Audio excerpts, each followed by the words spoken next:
everyone. Tonight I'm going to tell you a true story. It happened in 1945, which was when the Second World War ended. My mother was widowed on the last day of the war. She was left with 3 young stepchildren to bring up. She was only 27. The youngest child was called Nelia. Nelia was only 5, and she was born with a cleft palate. For 3 years, my mother had taken her on an aeroplane from Johannesburg to Great Ormond Street for 12 very grueling operations. And this was to be the last one. Now, Nelia had been a very, very difficult stepchild.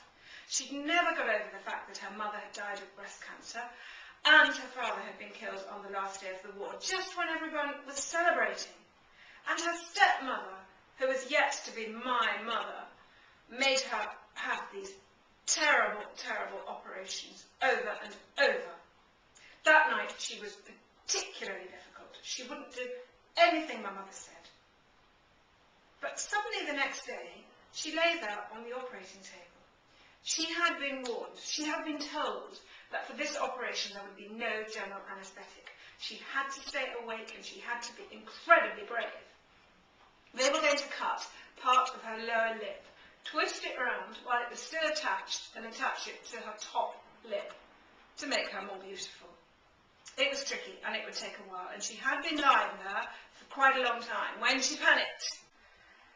Through her closed lips, she said to my mother, who she called Norma, she said, "Norma, I'm going to be sick." Well, the surgeon panicked. Of course he panicked. Not my mother. Somebody had to stay calm. Mummy held Nelia's hand very tightly and she looked into her eyes and she said, "Nelia, that's impossible. Nelia, you will lie very still. You will not move until he's finished. And then you can be as sick as you like. And then you will be beautiful." And she kept talking to her, she kept staring at her, she kept holding her hand until the surgeon said, "Okay, I've finished." Cut her lips loose and Nelia was sick. The next day, Mummy noticed the most enormous change in Nelia. She was a totally different person. She was still in pain and she was still bandaged up and she did not look beautiful, but she was a different person. And Mummy inquired. Now, these are the words, as well as I can remember my mother telling me, the exact words Nelia, this 5-year-old child, said to Mummy.